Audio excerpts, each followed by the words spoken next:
Nama saya Farid Fadli, saya lulusan di Universitas di Bilangan Depok. Kebetulan di tempat saya dulu ketika saya kecil mencari biji karet. Saya naik kereta, saya turun di sana dan saya melihat banyak sekali biji karet di sana. Dan saya baru sadar kalau itu Universitas Indonesia.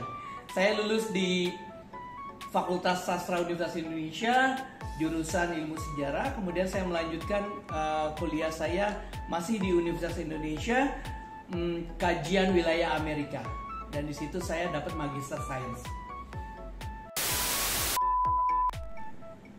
Setelah lulus kuliah, saya bekerja sebentar sebagai wartawan, tapi nggak kuat karena sering tipes.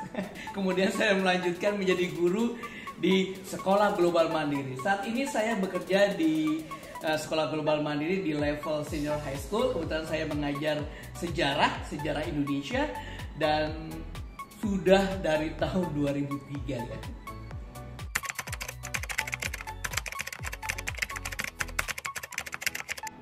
Menjadi seorang guru.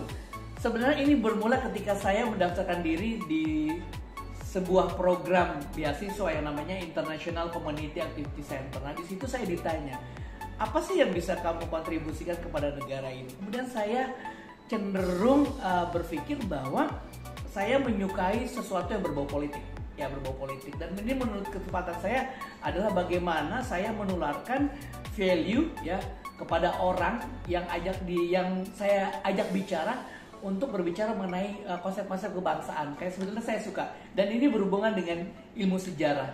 Jadi kalau saya belajar atau mengajar ilmu sejarah, saya selalu berusaha mencari nilai-nilai di dalamnya.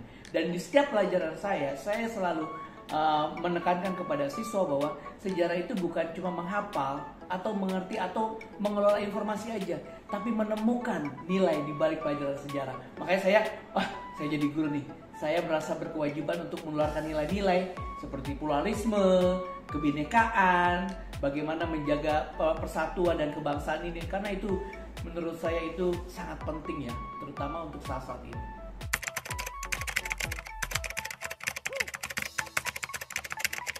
Saya pemain drama.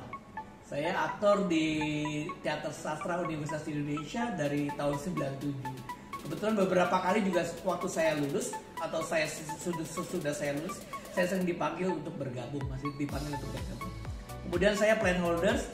Saya senang sekali mengoleksi tanaman-tanaman ya guys. Di rumah itu banyak banget tanaman-tanaman. Kemudian saya juga sering menulis. Saya menulis di beberapa media. Terutama saya juga mempunyai tempat saya menulis sendiri. Orang bilang sih content creator ya. Saya menulis sejarah, saya menulis tulisan-tulisan tentang motivasi ya, dan itu saya publikasikan.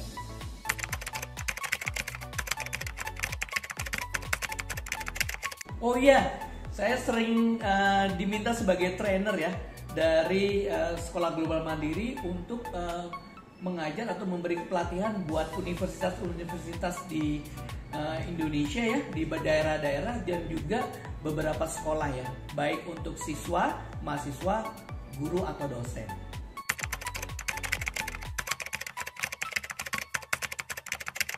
Oh begini, dulu ketika Sekolah Global Mandiri itu semakin besar, kemudian owner ada sebuah kayak semacam keputusan ya, walaupun tidak tertulis, untuk mempersiapkan sumber daya yang bagus.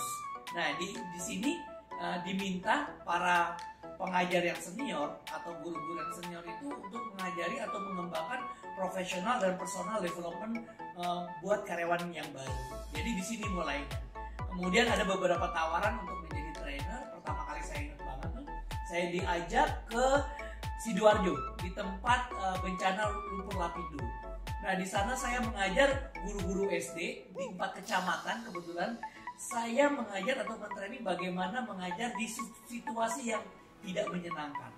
Dan itu pengalaman pertama buat saya. Dan alhamdulillah responnya bagus, sponsornya banyak, dan terus untuk melakukan kegiatan training-training.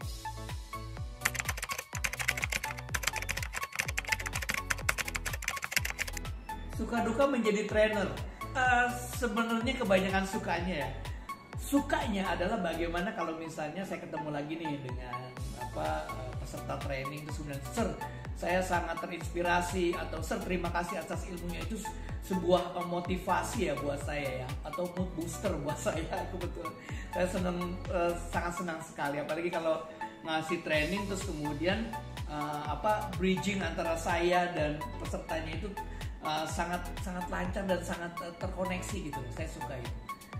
Dukanya sebetulnya saya melihat bukan sebagai duka ya, saya melihat itu sebagai tantangan teknis. Misalnya tiba-tiba lagi kasih training terus kemudian lampu mati, sound mati, terus kemudian tidak berfungsi teknis, dan kadang-kadang orientasi peserta kan berbagai macam ya.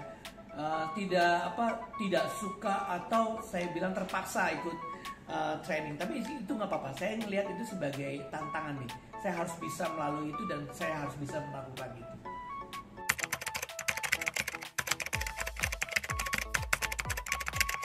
Menjadi trainer itu sebetulnya kan ada dua manfaat. Yang pertama kita lihat untuk diri kita sendiri ya. Untuk diri kita sendiri. Ini sebetulnya menjadi trainer itu adalah bagaimana kita bercermin gitu. Kita belajar materi, kita sampaikan itu, terus kemudian kita cerminkan ke kita. Ini adalah proses dan berprogres menurut saya. Berproses artinya gini, apakah saya sudah melakukan dengan inti materi yang saya sampaikan kepada para peserta? Di situ saya merefleksikan diri. Terus kemudian berprogres. Apakah materinya itu aja? Kita senantiasa mengubah sesuai dengan perkembangan zaman tentu saja.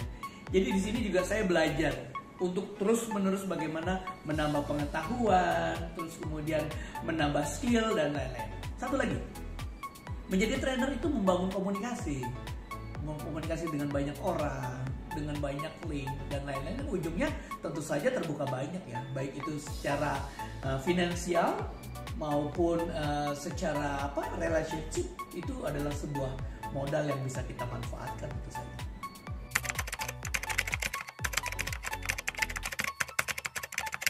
Begini, sebenarnya menjadi trainer itu adalah dulu awalnya saya membuat batasan terhadap diri saya. Membawa trainer itu adalah sebuah frontier yang harus saya lalui. Saya menargetkan saya harus bisa ngomong depan orang. Saya harus bisa menyampaikan materi depan orang. Jadi saya membuat frontier, saya membuat batasan. Dan menjadi trainer saya pikir saya harus bisa melawan batasan yang ada di dalam diri saya. Itu yang pertama. Yang kedua adalah energi atau kemampuan yang kita miliki itu harus senantiasa diasah. Jadi ibarat kata kalau kita udah banyak pemikiran, kemudian banyak sesuatu yang sudah kita pelajari, kita harus menemukan yang namanya safety valve. Kita harus menemukan yang namanya kartu penyelamat. Dengan apa? Dengan karya-karya. Menjadi trainer menurut saya itu adalah sebuah safety valve agar apa yang kita pikirkan itu tersalurkan. Jadi seperti itu. Jadi buat teman-teman atau buat rekan-rekan semua, kalau misalnya mempunyai bakat, mempunyai pemikiran atau mempunyai hal yang harus disampaikan ke orang lain, itu dilakukan saja. Itu pasti akan menemukan caranya. Dan saya menemukan trainer sebagai cara saya untuk menemukan safety valve atau kartu penyelamat dalam diri saya.